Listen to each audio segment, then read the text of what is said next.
दिल्लीतील लाल किल्ल्याजवळ झालेल्या कार स्फोटानंतर आता संपूर्ण देशात हाय अलर्ट जारी करण्यात आला आहे। सुरक्षिततेच्या दृष्टीने कल्याण शहरातही पोलीस प्रशासनाने तातडीने कठोर उपाययोजना सुरू केल्या आहेत।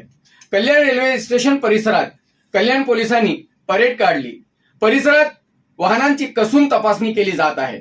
पोलीस वाहनांच्या डिक्की आणि आतील भागाची तपासणी करत असून चालकांकडून आवश्यक कागदपत्रे तपासले जात आहे। कल्याणचे सहाय्यक पोलीस आयुक्त कल्याणजी घेटे यांच्या मार्गदर्शनाखाली ही परेड काढण्यात आली असून साध्या वेशातील पोलीस आणि नियमित परेडद्वारे संपूर्ण परिसरात नजर ठेवली जात आहे।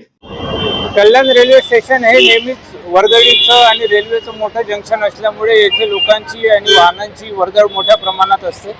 त्या अनुषंगाने आपण या रेल्वे स्टेशन परिसरात नेहमीच नाकाबंदी आणि पेट्रोलिंगचे आयोजन करीत असतो।